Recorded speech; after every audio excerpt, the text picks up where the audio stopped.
This is Changeling the podcast.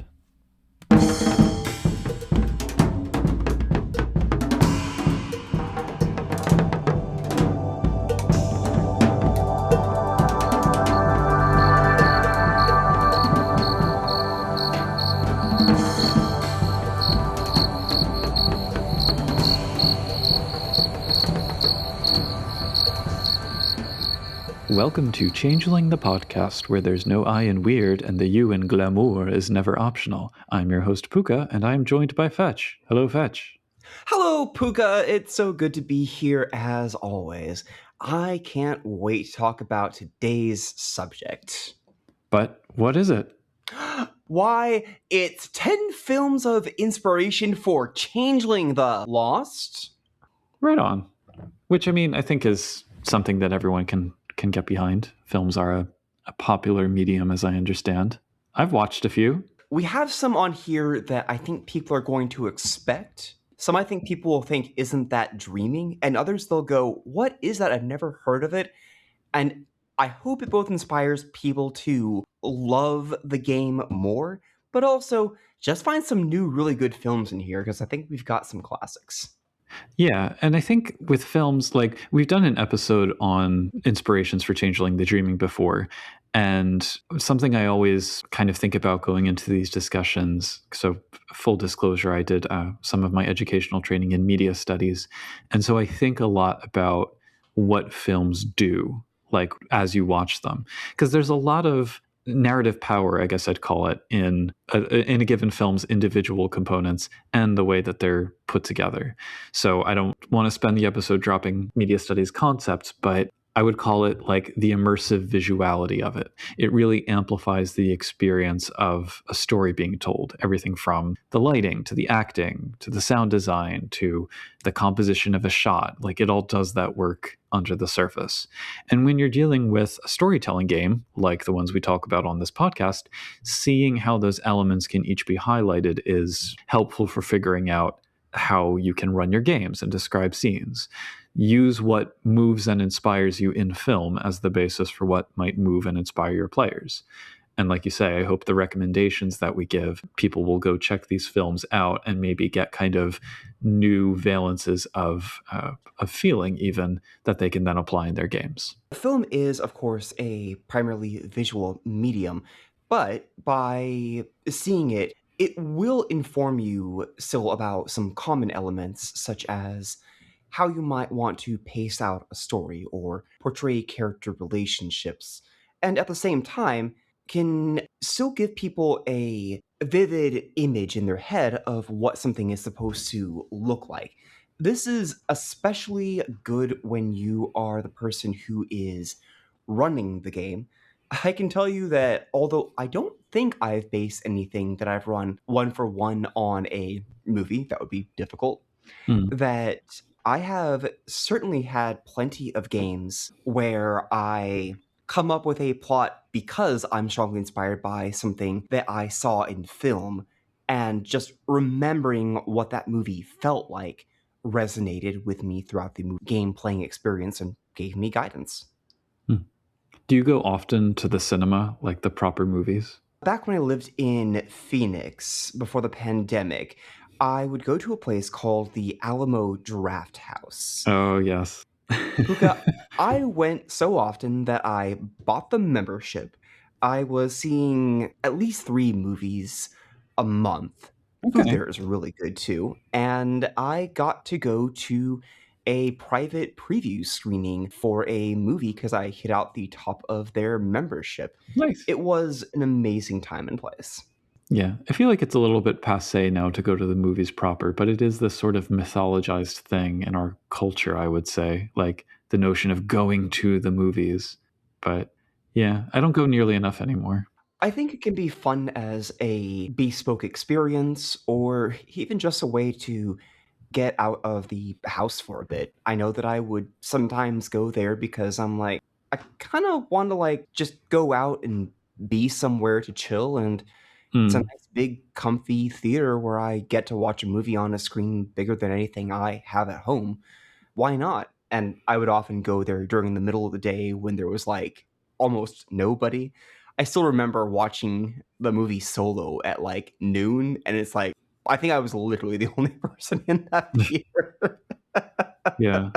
That was, speaking of Changeling connections, which I can't remember if I might have seen this after we did the dreaming episode for film inspirations, but the film Suzume, I went with a friend of mine and we were legit the only people in the entire theater. And I was like, this is the best thing. I don't want anybody else here.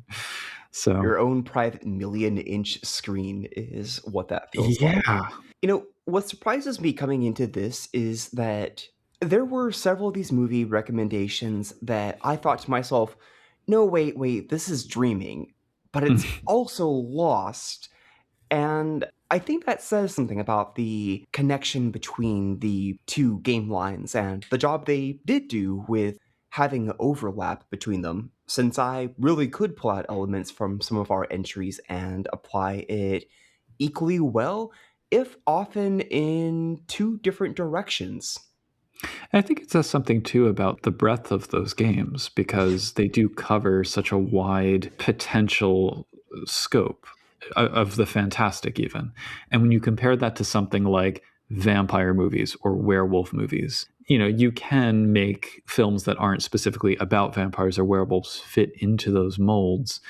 But both forms of Changeling they take lore as their subject. And that's so wide. It can go in so many different directions that, we narrowed this down to 10. It was a process to narrow it down. So there are lots of options we could have considered here. But yeah, I think all of our choices are pretty understandable ones. And I think I can say we've both seen most of these. Right? At least seen them? Yes, I've seen everything except for one of the films on your list and a version of one of them. And I've seen all except one of the ones you picked. So, yeah, pretty good coverage. It's going to make it pretty easy. I wonder if we're going to surprise anybody with any of these recommendations. I feel like they all make sense after we explain them, but it's going to be really fun explaining why. Well, there's only one way to find out. Let's do it. So, format-wise for each of these, we're going to go through and give some basic info, some hopefully spoiler-free or spoiler-light description, details on, I like to talk about themes and moods and aesthetics and whatnot, but possible connections with Changeling the Lost as well. Jumping in, I will start us off with Nitzelzalenki, also known as Alice. This is by Jan Schwankmeyer, released in 1988. I feel like I'm starting with the deepest cut possible that I could. So we've talked about Alice in Wonderland as a general point of literary reference, and we've talked about the 2009 Sci-Fi Channel miniseries adaptation when we did the Dreaming TV Inspirations episode, and when we did the video game inspirations, we discussed American McGee's Alice, but we haven't actually, I think, talked about a proper film adaptation. It is a story that works pretty well for both Dreaming and Lost, but this version, in my opinion, is maybe more well suited to the latter because it has more of an unsettling vibe. So plot-wise, it's just Alice in Wonderland. Girl follows mysterious being through a gateway into a bizarre world with its own rules, populated by strange characters as likely to be violent as helpful, and also she's constantly shape-changing and having memory weirdness along the way. Mayhem ensues.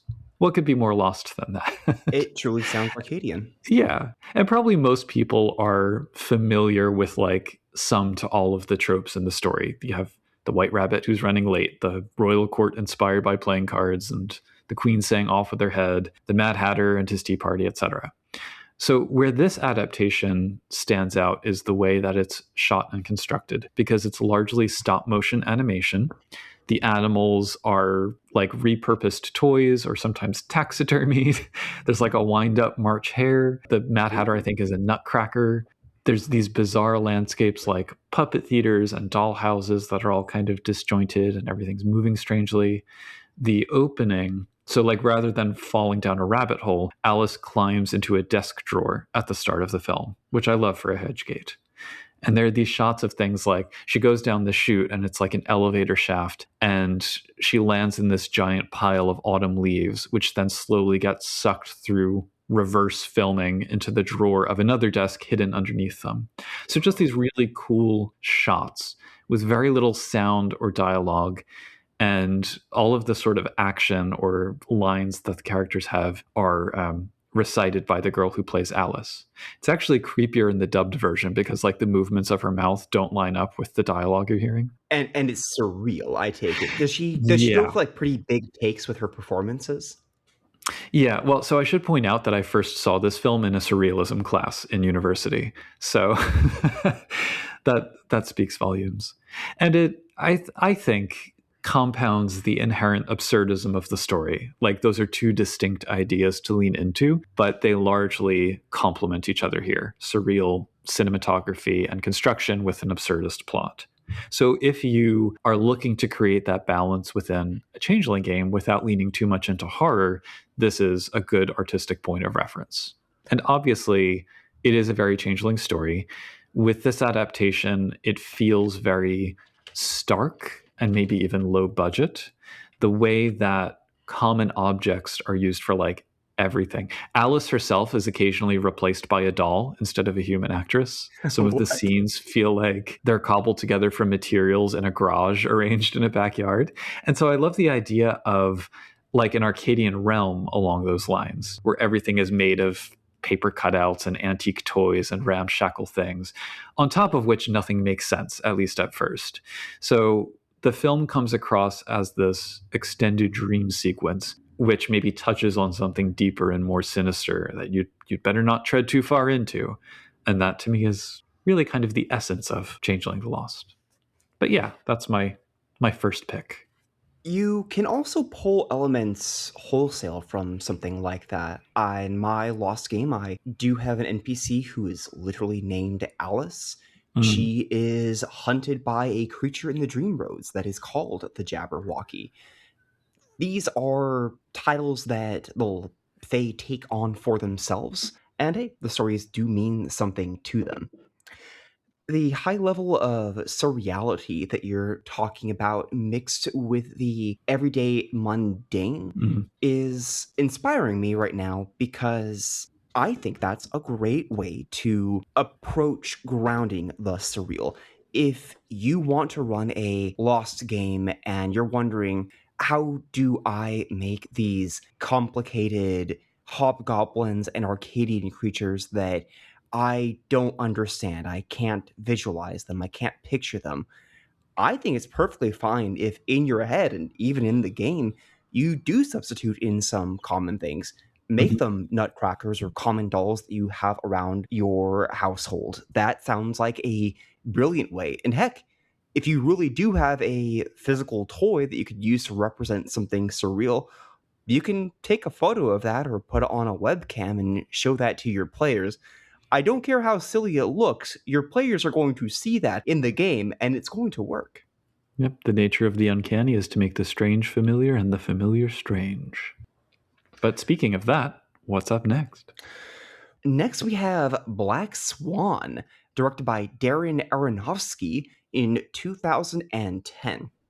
This is a story about a ballet dancer who is trying to take a spot as the White Swan and Black Swan in a production of Swan Lake.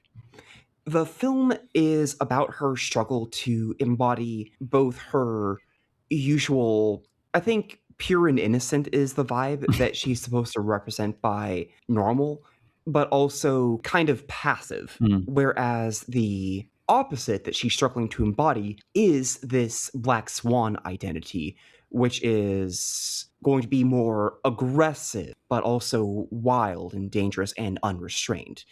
Content warning, there is both subtext and straight text of strong sexual themes, and the characters struggle to work through that is one of the key parts of the film. Also, broad spectrum self harm should be mentioned. Yes. Not many films like make me go like and look away, but this had a couple moments where ugh.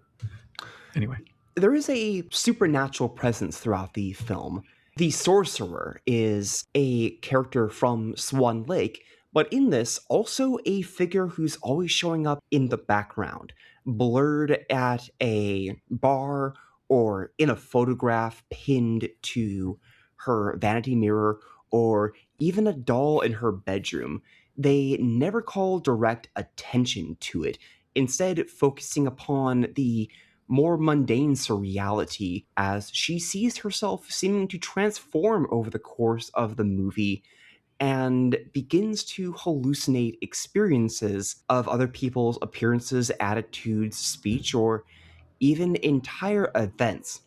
As the movie works its way towards a climax of her transformation, her attempting to find the voice of the Black Swan and feeling her world fall apart. I won't spoil the ending for you, but gosh, this really does feel like a Durance to me. If you take her experience and say that the movie is about her being in Arcadia, that the sorcerer is in the background manipulating her and other people and possibly working through our film's antagonist. This is about her gradually being transformed into what the sorcerer wants her to be. See, it's interesting because the direction that I was thinking with it is more in a fetch direction because it plays with these notions of the double and the replacement. And I want to talk about that. There is a secondary character named Veronica, I think. I can't remember. No, I'm getting the names confused. There's Mila Kunis, there's Winona Ryder. Yeah. So we have Winona Ryder as this elder ballerina. Older. Yeah. And, quote unquote older because the character is 30.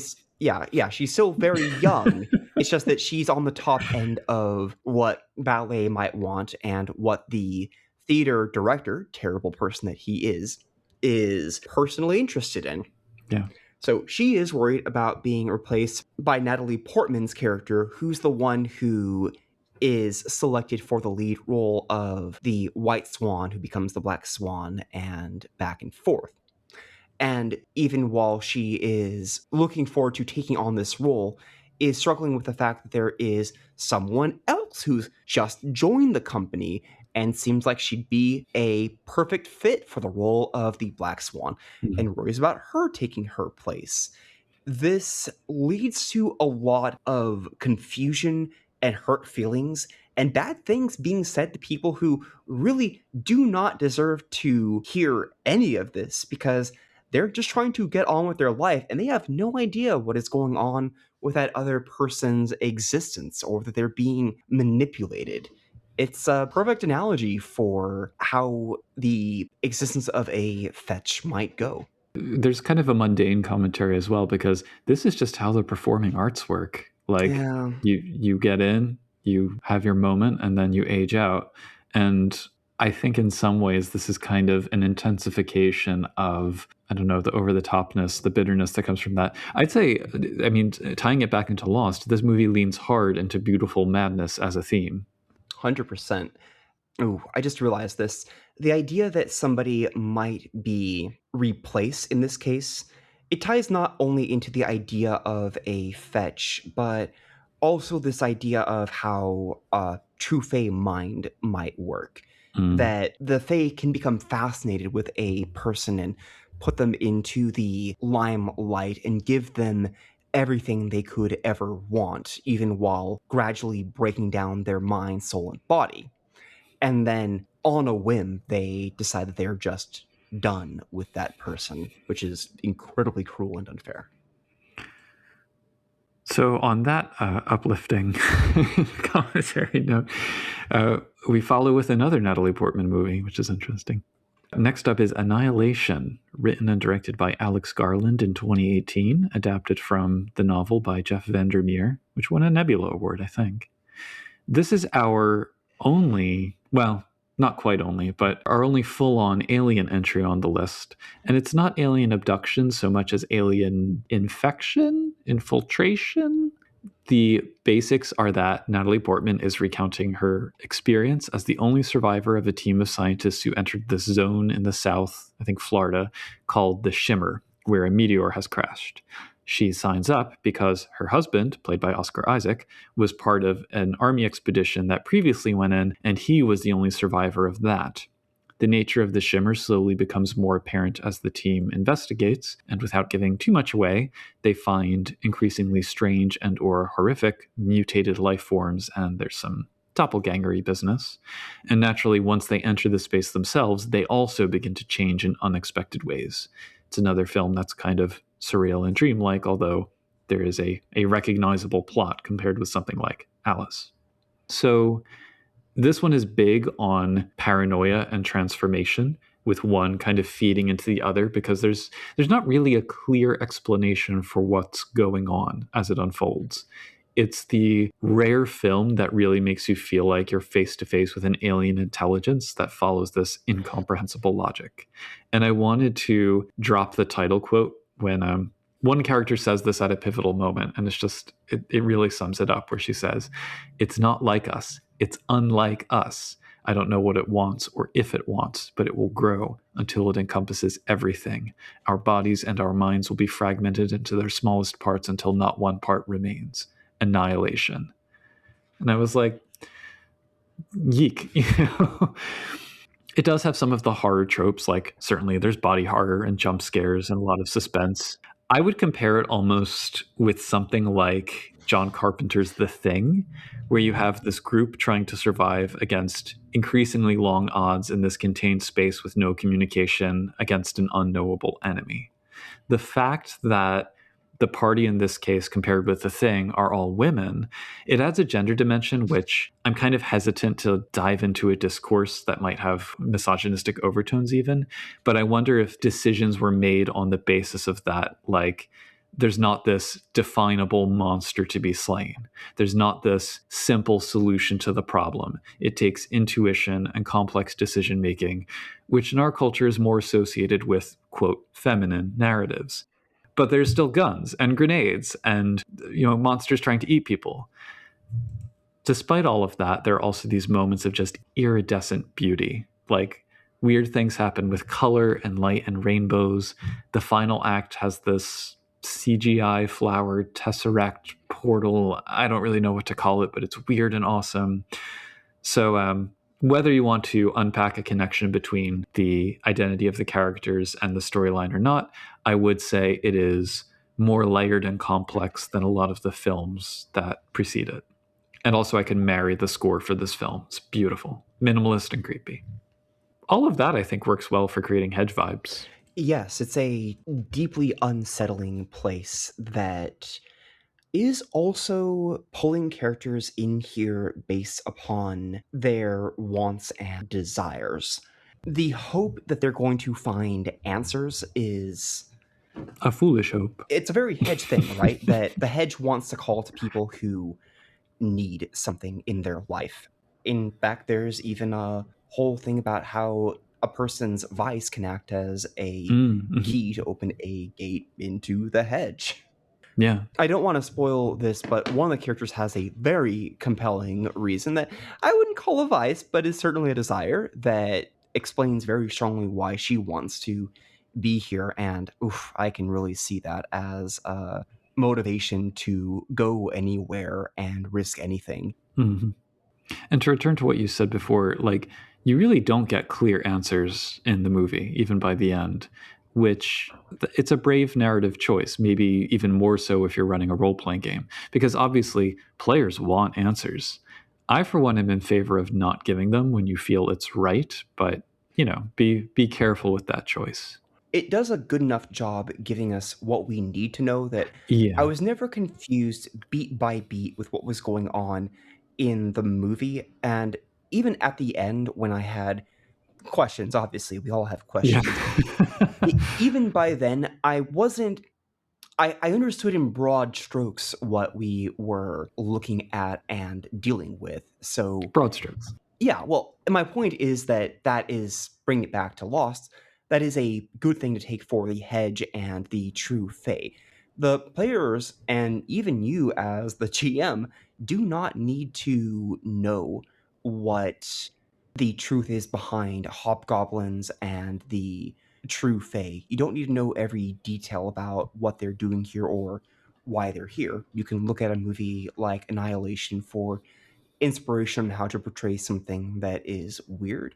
Oh, yeah. And if you do a good job of it and your players are chill, then you're going to have a great time when they all go, I don't know what that was, and I never want to see it again, but great session.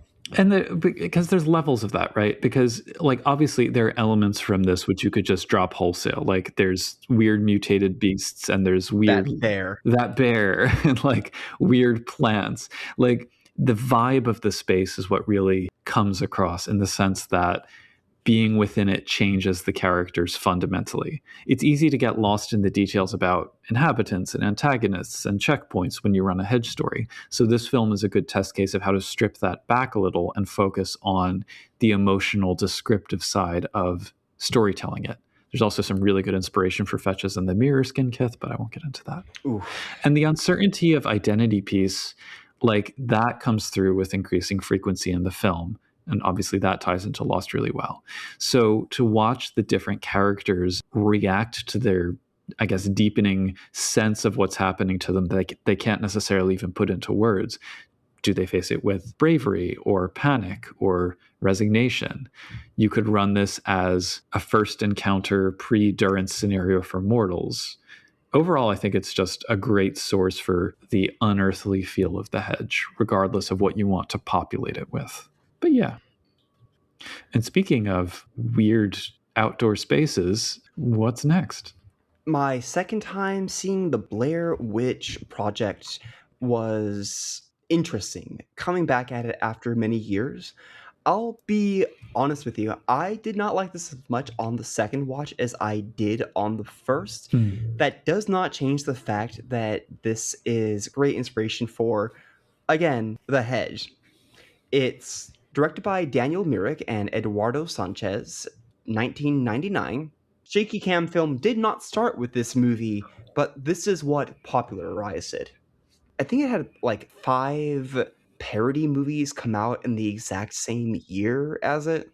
At least. And it was everywhere. I remember so keenly. It's just like, it was a phenomenon. The film is about a group of 3 amateur filmmakers who are going out into the woods in search of information, history about this so-called Blair Witch, a legendary figure of local lore. And they're hoping just to do a documentary, get some interesting information about sites, maybe find some place or some info that nobody has ever seen before. If they do well, they're gonna make it big. Cool. Or at least so they hope. We begin with them going into a town and talking with some of the locals and learning about not just that, but there were other weird things that have happened here. And hearing people describe this in that half credulous manner is, well, I'll get to Lost in a moment. After that, they go into the woods and begin to search around, and it's all fun and games until they realize they cannot find their way out of the woods. Over time, their attitudes towards each other degenerate. Increasingly bizarre signs and voices begin to occur around them. They feel increasingly threatened. They lose a party member at some point, and the movie ends on an ambiguous note that is a callback to something earlier in the film, where they experience something unseen and terrifying. What a cliffhanger of an ending this movie has. Well, yes and no, because it starts off by saying 3 filmmakers disappeared in the woods. But yeah, the nature by which that happens is left ambiguous. Ish. It's a good example of a movie where you never see the monster. In a more conventional film, this would have ended with they go into the house and there's like a spooky witch or a serial killer and they have to fight it off and maybe they die. But instead, you never see whatever's in there with them. It could be a ghost, or it could be just some serial killer, or it could be something from Changing the Lost. Yeah. So I was thinking, like, what if the fact that they leave this videotape behind provides a connection for others to try to find them and thereby make the same mistake, which I think is actually the premise of the sequel and the sequel that came after that. But also, like, what if one of the original trio found their way back and becomes obsessed with leading others into the same woods to help recover the other two? What if that's what happens decades ago or centuries ago when we get these stories in the film of this like serial killer who lived in the woods and the switch who lived in the woods? And what if it's just over and over a series of matted changelings stalking the woods, like leaving these ritualistic tokens and using weird contracts? Not a privateer, just someone who keeps hoping to get their group of friends back from some keeper and believes that recreating the circumstances will do it. I think that would make them technically a privateer in lost terms. Maybe technically, yeah. I appreciate the distinction in unwitting spirit. It could just as easily be a cultist of the true fae. But you've hit upon something which I really like, which is the idea that the current incarnation of it could be the tape, but earlier incarnations of it could be books and journal entries and other things that lead people to go look into these woods. Well, the stories that led them there in the first place. Exactly what I mean. It would work well when we talked about urban legends, that kind of aspect of it too. Yeah. One other thing I wanted to point out is this unseen predator who's kind of like creeping around. It doesn't really start stalking them until they accidentally disrupt something in the woods. And I really like that as a keeper vibe. Like, you knocked my things over, now I'm coming for you. I honestly thought that this could work for a keeper, but I could equally believe it as a low clarity changeling who spends all of her time in the hedge. Yeah. The beauty of broad interpretation is part of the fun of this. Absolutely. And the fact that most of the movie is just they're stuck in the hedge and they're seeing occasional little things is great inspiration for how changeling magic works, since so much of it depends upon them doing little rituals to make their magic easier to pull off, using spells that have pretty specific and subtle effects, and also just knowing their terrain much better than anybody else. Yeah. What's next? I don't know this next one. So next up is The Cell, the debut film by director Tarsem Singh, released in 2000. In the spirit of giving content warnings for Lost, I have to give like all of the content warnings for this one. Scenes of violence against children, against animals, against women, basically against everyone. Torture, murder, homophobia, gore, spiders, questionable treatment of mental illness, clowns, probably more I'm forgetting. Please bear all that in mind if you go watch this film. When we did the Changeling, the Dreaming episode, we covered Paprika by Satoshi Kon, and this one is sort of similar, albeit way darker. So in this instance, we have Jennifer Lopez as a child psychologist. She is using this technology that lets her enter the mindscape of comatose patients. Conveniently for the plot, there's a virus going around that essentially induces schizophrenia and coma. Turns out there's also a serial killer, played by Vincent D'Onofrio, who succumbs to the same virus just after he kidnaps his latest victim. His thing is that he seals his victims in a cell that fills with water and films it, so the police need Jennifer Lopez to enter his mind and try to find the kidnappee before that happens. Of course, once she gets in there, it's exactly as much of a nightmarish hellscape as you'd expect from a serial killer whose brain is deteriorating. So in non-Paprika terms, it's kind of a mashup of Inception and Silence of the Lambs with like a dash of Saw and maybe The Matrix, because there's that trope of whatever happens to you in the dream world happens to your real body for, added stakes. It's not really that deep of a plot, I will say that up front. But, all right, so it's overall a polarizing movie. If memory serves, like, people were not that into it. And I am not a horror aficionado, but I would probably situate it in that tradition of like post Silence of the Lambs, 90s and aughties art horror, which often try to paper over rather thin or over the top plot lines with, visuals and shock value. But here's the thing. Those visuals, holy flirking schnitt. Tarsem Singh is known for his construction of these sort of tableaux that are like moving paintings, including, in at least a few cases here, scenes directly inspired by actual paintings. He also films on location a lot in these places that are stunning for their beauty and has like random animals, strange contraptions, architectural marvels. It's almost a mix of like H.R. Giger and maybe like Frida Kahlo. So, like, for example, one of the sort of starkest moments is this scene when J-Lo enters this room with a horse, and there's a timer that goes off, and she manages to get out of the way just as these glass sheets fall from the ceiling and kind of transect the horse into a dozen horse slices. And then they kind of separate out into these partitions, which she then walks between. But as she passes through, like, you see the cross section of horse, and the blood vessels are still pulsing, and the horse is still shifting and alive as she moves through. It's really gross and eerie. But anyway, but it's very much a traditional serial killer horror film of its time. Lady protagonist faces warped killer, and I don't mind spoiling this, survives, because they wouldn't dare kill off J-Lo like Kevin Smith did. There's that trope of the sort of redemption arc where the villain still faces justice, but their deeds are written off as the product of an upbringing that turned them into a psychopath or whatever, which, yeah, you could probably get just as much out of the film by watching it with the sound off.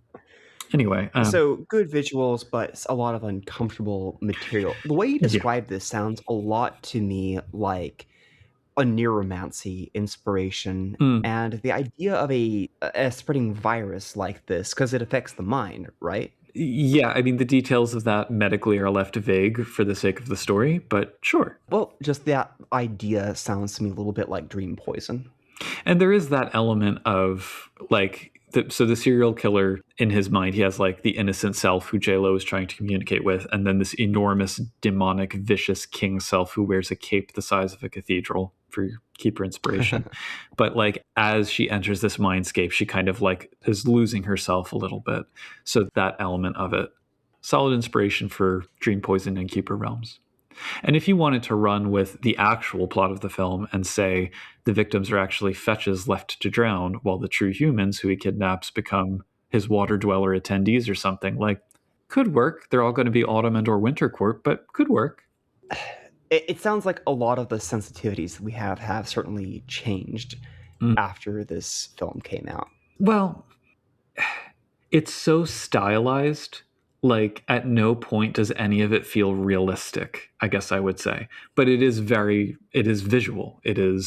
There is blood, you know?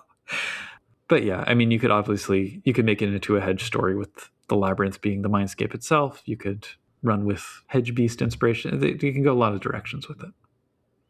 But speaking of maze-like landscapes. Next up is The Labyrinth. Yay! Yes. Jim Henson's 1986 The Labyrinth. With some help from Brian Froud. At its heart, every story about the Fae just wants to be the Labyrinth. Yeah. We all want to have Jareth the Goblin King in our games. We all want that big maze. In fact, that is very clearly something that Lost has drawn from with The Hedge and then doubled down with in 2nd edition. So a girl has a younger brother, and she doesn't like him, and she's very self-absorbed, and she, shouts a request to Goblin King, doesn't really believe in him, to take away her little brother. And lo and behold, David Bowie shows up and says, guess what? I'm the Goblin King, and I'm gonna honor your pact. Wah, wah. Snatches the kid, and off he goes. She decides that, okay, maybe I am a little bit of a jerk, and I'm not enough of a jerk to leave my little brother to the fate to which I have consigned him. She goes into his world and discovers it to be a gigantic maze, the titular labyrinth.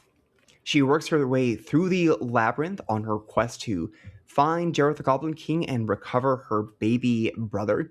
Along the way, she encounters a host of dangers and meets an equally interesting host of characters, some of whom join her party.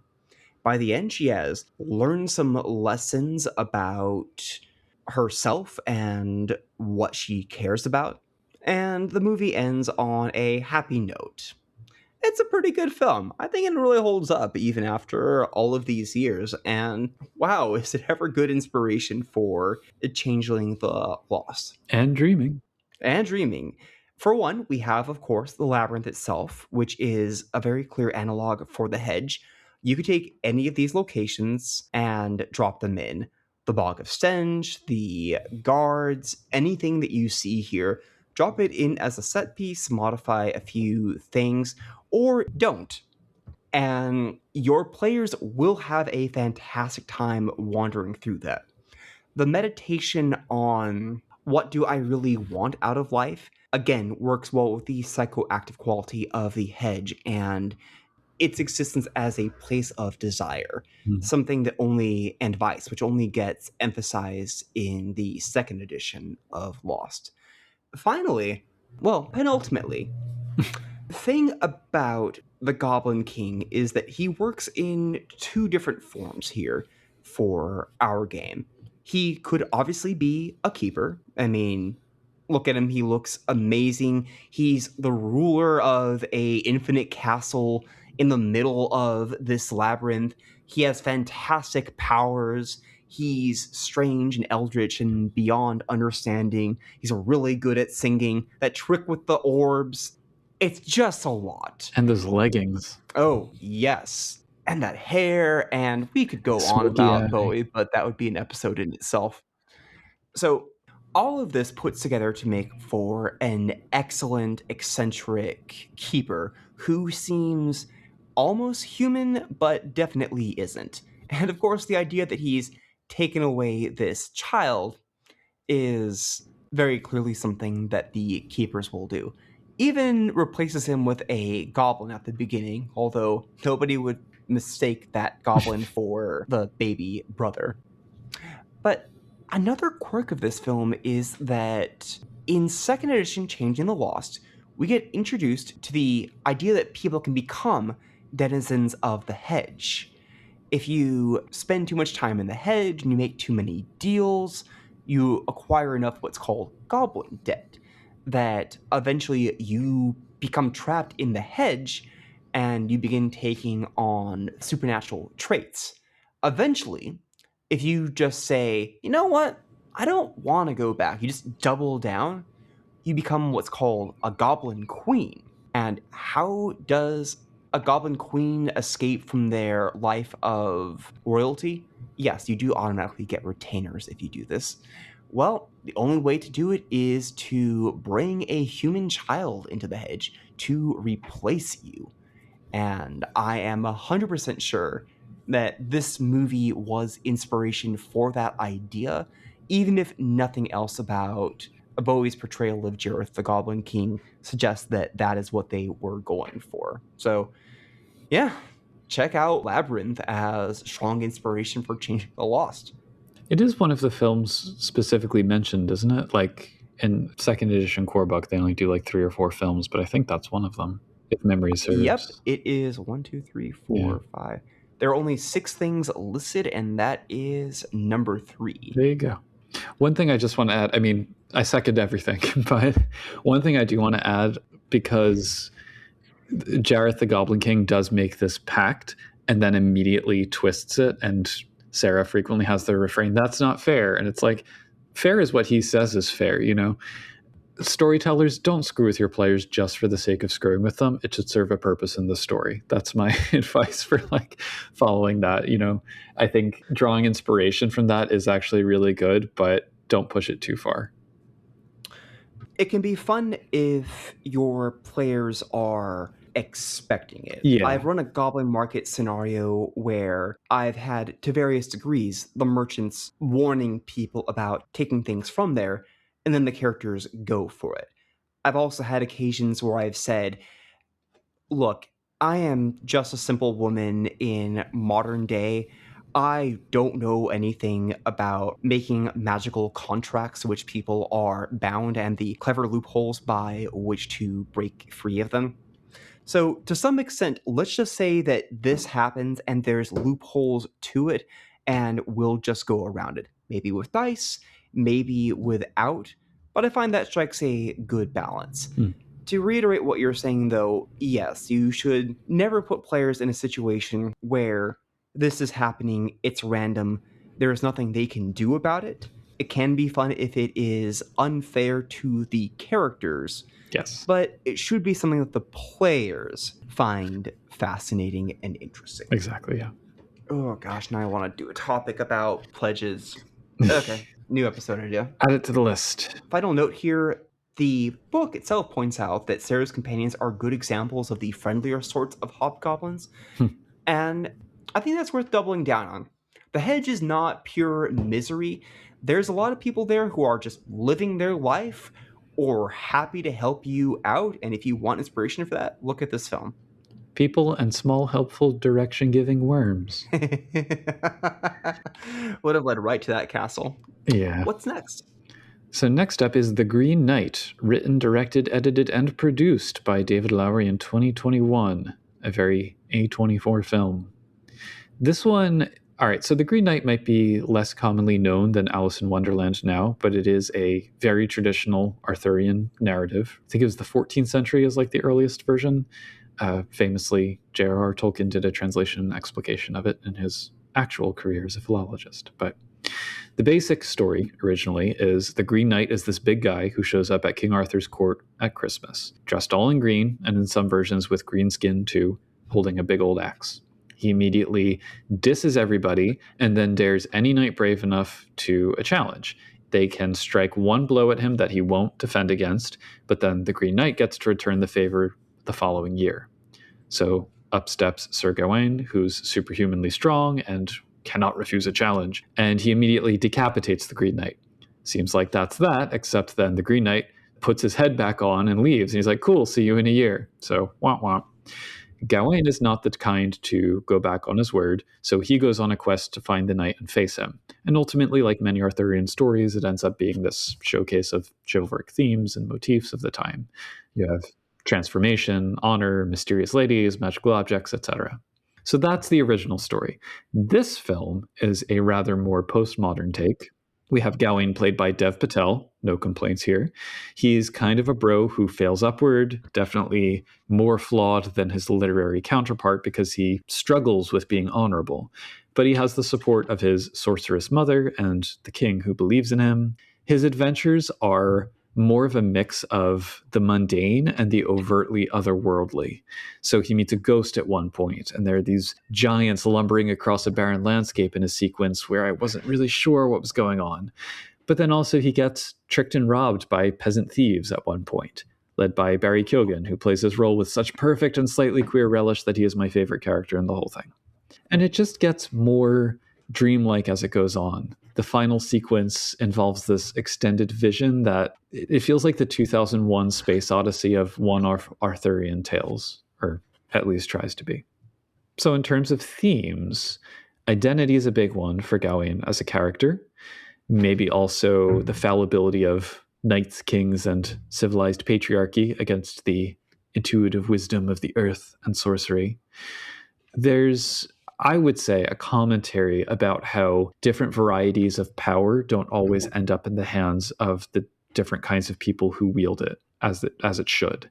So at the start and end of the film especially, this manifests as almost a political angle to the plot. But there's also this more literal manifestation because a common thief steals this famous knight's weaponry.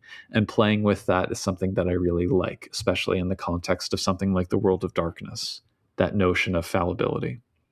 And mood-wise, it reflects that a little bit because it's grimy fantasy. You have like moldy thatch and cooking smoke in the castle, contrasted with these breathtaking expanses of wilderness.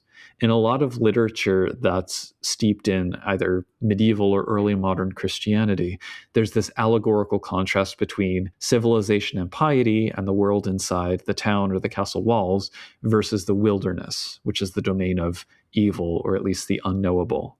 There are more modern texts that play off that when you have things like the village or the witch or the crucible. But I would also say Changeling the Lost has, if you'll pardon the pun, echoes of that. The way that the scenes are constructed in the film can inspire something similar in a game, I would say.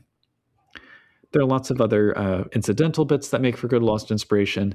The magic is sort of formal but impromptu and subtle in a way that I think works well for envisioning contracts. The Green Knight himself is presented as this plant person, which draws from folklore of the Green Man. So you could cast him as a summer court woodblood who's come to test the mettle of the city's changelings, and you have it as a year-long arc in the background that builds up with increasing urgency. Or he could be a keeper who challenges regular humans, and those who fail get taken away to become changelings, or maybe those who succeed. Options. I love the idea that the Green Knight is a fae who cannot take you unless you agree to his challenge, at which point he can insist you come find him. And if you don't, I wonder what the consequence would be, because we never see, well, we do see in this movie interesting consequence for choices that Gawain makes, but we never see just the I don't really feel like it. Apparently the consequences would be grievous, but yeah. So I think it's implied by the final vision. Like maybe the failure of, it's kind of the dark fate flaw in Old World of Darkness terms. Ooh. Oh, that's brutal. I could see the fae going, oh, you're not going to come? Well, I'm just going to keep casting magic spells to make your life a living hell for the next, I don't know however long you humans live, but I have infinite patience. Yep. The idea of somebody having to go to Arcadia to face their punishment is fascinating, and I think it's equally fascinating what the movie ends with, whether you say that's a summer courtier woodblood or a keeper. I also feel like the landscapes are more in keeping with Arcadian vistas than what we would get in The Hedge. Rarely do we see him getting lost or confused. It's more like he's walking through these set pieces, some of which are mundane, probably a rarity in Arcadia, but why not? And some of which are fantastic and inexplicable, such as the aforementioned giants. The fairy tale vibe of his interactions with everybody also feels like how changelings deal with each other. Like the king who says, give me the first thing that you receive in the morning, just feels like a perfect fae kind of thing. The other major theme of the movie is that it's so much about him trying to dodge responsibility and learning to live with that. And I'm having a hard time fitting that in exactly with how Changing the Lost works, but it feels like that's something of a theme for the game. Would you agree? I can't think of an exact way to fit it in. Well, I think it's a theme in the sense that when I say it's a postmodern take, it's taking these very sort of stylized trappings of a story. So many stories, especially from this period, characters just had these kind of like allegorical roles that they were playing. And the postmodern take is to come back and like deconstruct that, or maybe even the modernist take, I should say. So challenging it by making him human and saying, no, of course he doubts. Of course he is imperfect. Of course he has flaws. And underscoring that, that's what complicates this very traditional narrative. And you're pointing to elements which seem like they're very fey, because Changeling lore, Changeling as a game, draws heavily from these tropes that are in stories like this that go back centuries. I mean, I think it aligns very well with the game because both of them point back at those kinds of narratives and say, well, wait, let's deconstruct this a little bit. So yeah.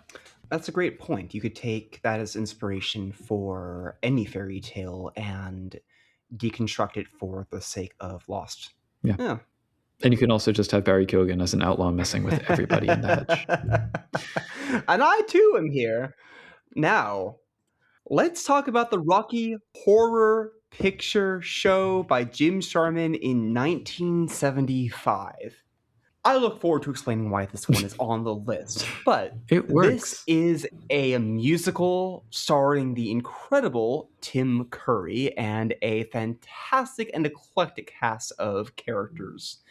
It is nominally about a couple who have recently gotten married. They have a very pastoral, classic white picket fence kind of vibe going on to them. They're traveling down the road at the night, heavy rains, car breaks down, and they find big spooky mansion off the side of the road. Well, They go inside, meet a caretaker who immediately bursts into song, something about a time warp. What's going on here? They walk into a party. It's full of these eclectic people. They're having a wild time. And again, they're all singing.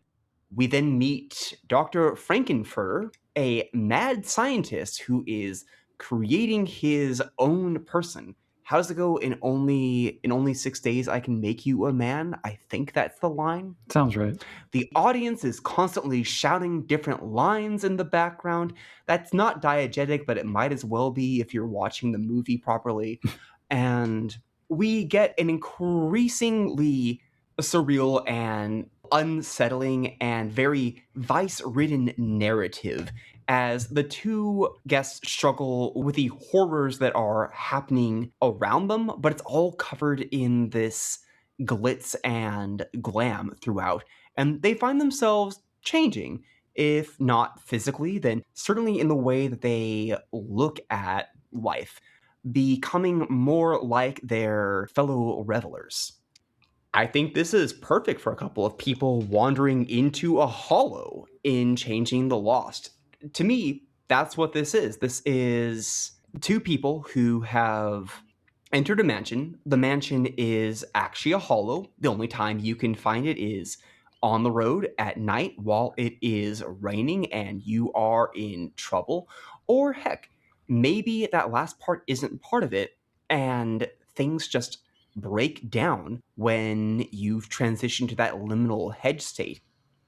The revelers are, to me, all of them changelings, and Dr. Frankenfurter is certainly some kind of wizened, more so second edition wizened, who is working away at making something. Of course, there are certainly vibes of a keeper there. Not a lot of changelings can just fully form people, but that is something that a keeper can 100% manage. What really gets me the most, though, is that our protagonists' gradual acceptance of vice and the madness of the setting feels very much like the hedge specifically starting to ride people, but also more generally what it should feel like if you're normal people who spend a lot of time around changelings. Yes, changelings are not the true fae with their mighty powers, but they are still eccentric people with strange ideas around appropriate ways to conduct themselves. And that can be infectious, especially if they start calling upon their magic to begin to warp the way that you see that. While we never see that happening directly to people, just the overall vibe of that happening is something that I think perfectly works with this. And you could even argue that the film's more strange scenes, if you can call any more strange than the others, are examples of a changeling using bedlam to make emotions run wild. What do you think? Does Rocky Horror Picture Show belong on our list?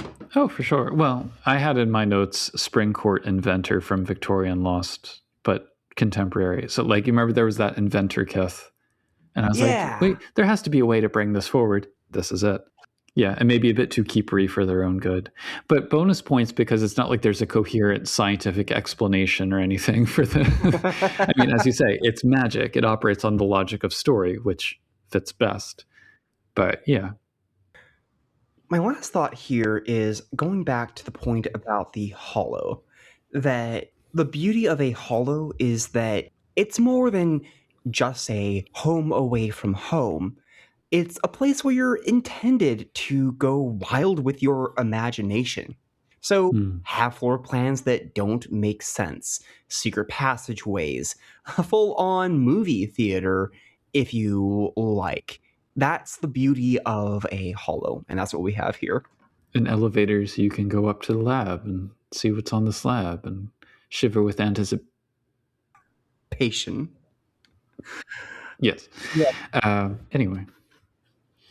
All right, the last one on my list is Spirited Away, written and directed by Hayao Miyazaki, released in 2001. This one we covered for the Dreaming episode as well because, like Labyrinth, it just works so well for both. And definitely, I would say, a more lighthearted pick than most of these other films. But for anyone who hasn't seen it, the plot follows a girl named Chihiro as she moves with her parents to a new town, and she is not happy about it. Along the way, they get lost and end up at this tunnel guarded by a mysterious moss-covered statue. When they go through, they find an abandoned amusement park with a mysteriously active restaurant. Chihiro's like, we should not be here, but her parents are like, nah, let's eat all this food. Long story short, they get transformed into pigs, a bunch of spirits start materializing, and Chihiro gets stuck in the other world. So there are a whole lot of fairy tale elements to consider here.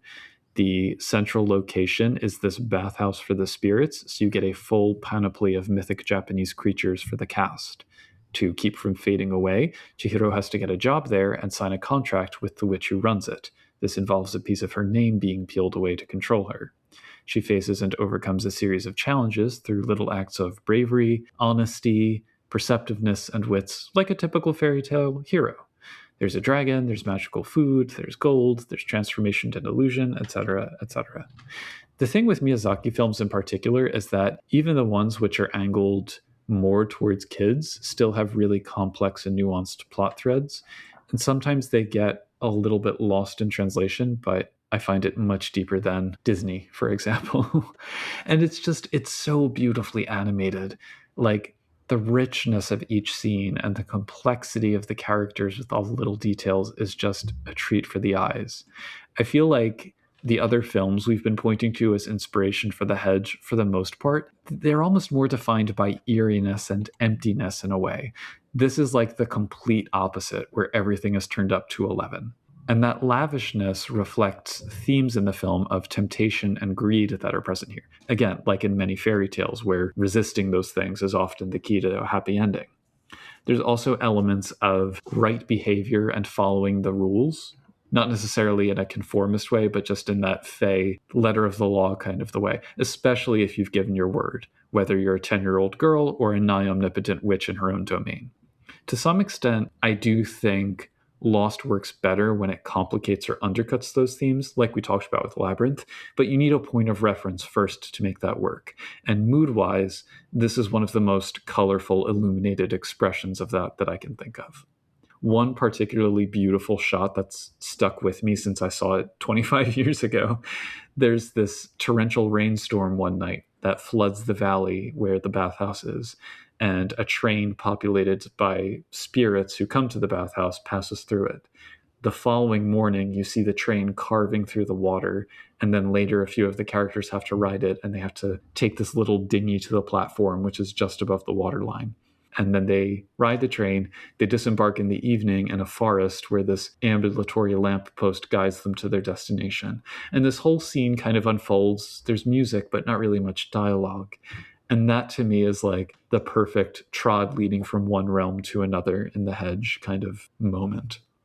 Other than that, obviously you could use basically any character as a hedge denizen of one kind or another. No Face is maybe the most well-known, but you've also got like giant daikon spirits and river dragons and bathhouse maids and soot spirits who eat candy and are the absolute cutest. Chihiro herself makes a good template for a human lost in the hedge, pledged to serve a keeper. And avoiding spoilers, she's not the only one looking for a way out. There's also a character who we might call a benevolent keeper, but yeah, the cast makes for an overall less creepy, more bombastic group of hobgoblins to incorporate into a game. There are also some good examples of tokens, contracts, kiths and their blessings, depending how broadly you want to interpret things. And really, it's just fun and fantastic, so go watch it. It's an Oscar winner. If you want to know how to make your Lost game fun, you could do worse than to, I'm not sure you could do much better than to take inspiration from Spirited Away. That kind of atmosphere is as much a part of Lost as the horror of the game. Mhm. You should look for, especially if you're doing a game that's more than a one-shot, you should look for opportunities to bring in that levity and fantasticality to the characters. It helps them understand what are their characters fighting for and why should I care about denizens of the hedge beyond trophies or things to steal from. They're not just monsters popping out of the grounds. Hobgoblins are people too. They are very much people. And I'm never going to forget that scene where she first chats with the owner of the bathhouse and asks for work, and the owner is trying very hard to avoid giving her work and trying to push her away, which feels like it's hitting right upon the limit of what a keeper could do to try to avoid a promise to which they are bound. And speaking of rules, the idea that somebody would be bound to give you their word if you do something is an excellent example of a frailty in changing the lost. That something terrible will happen to you if you decide that you are just not going to keep your word. Fantastic movie. The last one, I have not a clue about it. I have not seen it. I know nothing about it. So tell us a thing or two. Smile by Parker Finn, 2022. This movie is about a psychologist who gets a patient that is in extraordinarily and strange amounts of distress. Horror film, by the way. Oh. Shocking. The woman claims that something is following her, that it's always smiling, that nobody else can see it, and then she starts claiming it's in the room. The psychologist gets scared and looks for it, can't find it. When she turns and looks back, she sees the woman with a shard of glass ending her own life. After that terrible event, the psychologist begins to hallucinate. She sees people that she knows, like patients and co-workers and superiors, even family, acting strange around her. She begins to see people with this telltale smile on their faces. At first, she attributes it to stress, but then she begins to see weird things happening that she cannot explain. Like, her body seems to be getting puppeted. A cat goes missing at one point, and I won't spoil it, but content warning, animal harm does happen. It's a particularly horrifying moment as her character comes to realize that she is not fully in control of her actions. The monster begins to spread its influence, and she does learn indeed that it is a monster. It doesn't have to smile. It sometimes engages her in long conversations where it pretends to be somebody else, revealing itself only at a dramatically appropriate moment.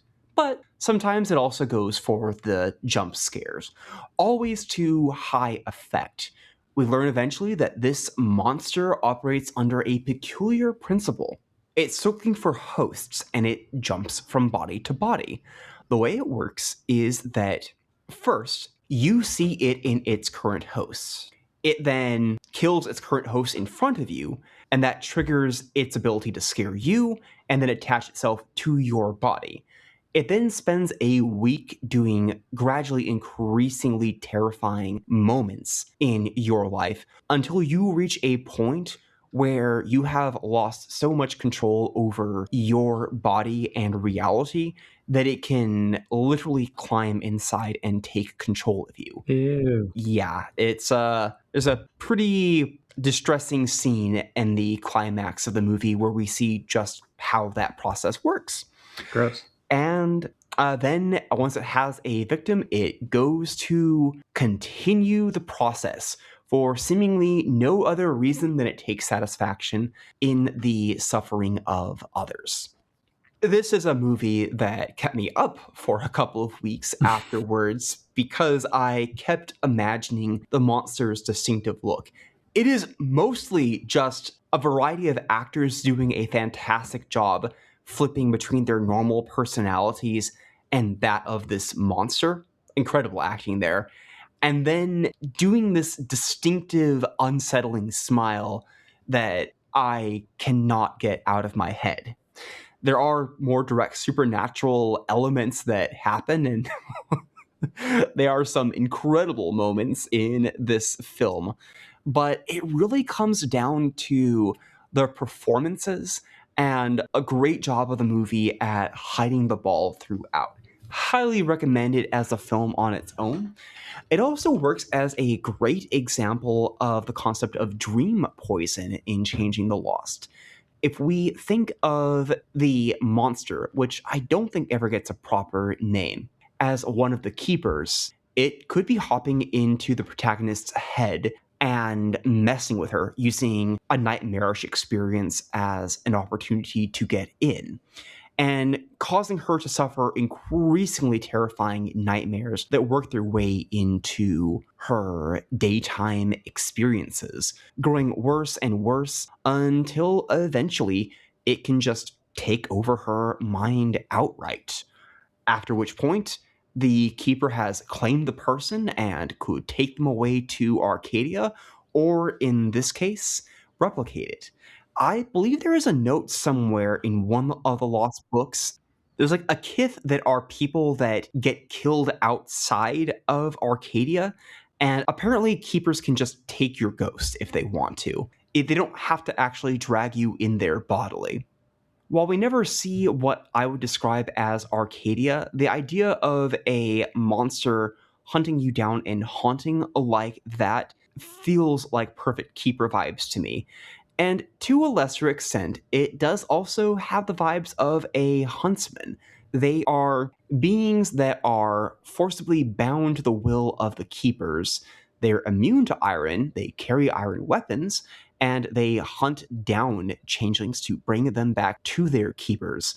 While the monster from It Follows would be a much better example of a huntsman, the idea of this inescapable monster who resists any attempts to mess with it and frequently begins to mess with you and takes its sweet time hunting you down until it hits a perfect moment that it feels like it should claim you, that is an excellent example of a huntsman. Perhaps, although my usual caveats about respecting players' desire for agency, I would say, sound like they apply. But yeah, interesting. I'll see it if I see it. And that's 10 films. That is everything. And that is also not everything that we not could have talked about.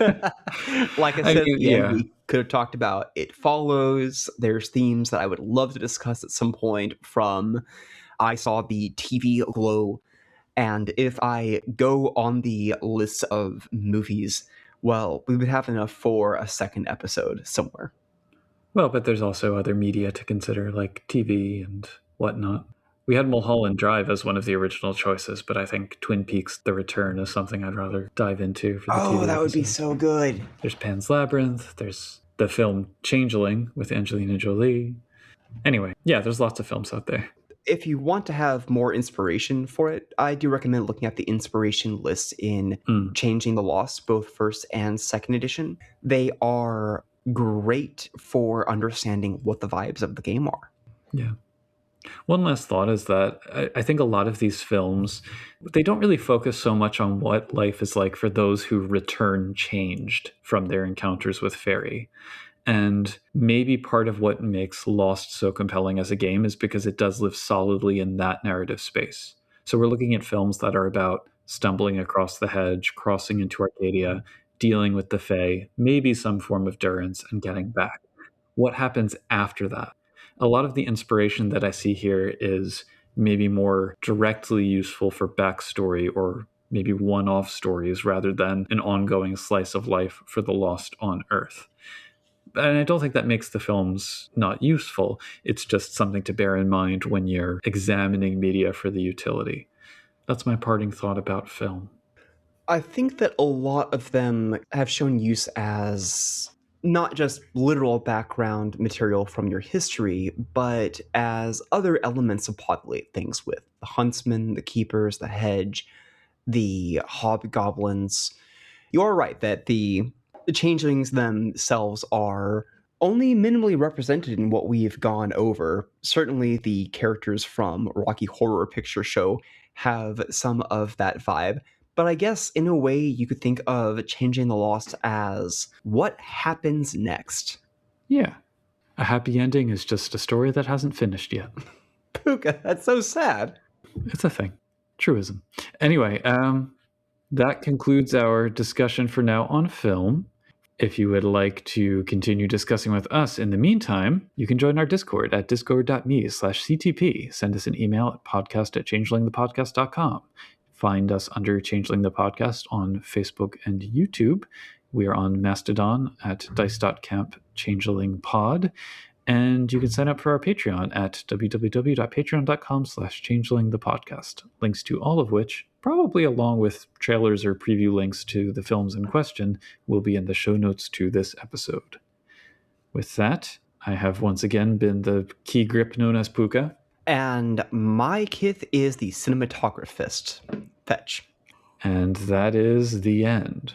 Or is it? Dum dum dum. Dun. The recent Oscars fervor put us in the mood to award some filmic-style trophies of our own to moments from the Changeling the Lost line. Best of Neuromantic lighting design goes to whatever party-colored goblin market is depicted on the cover of the book of the same name.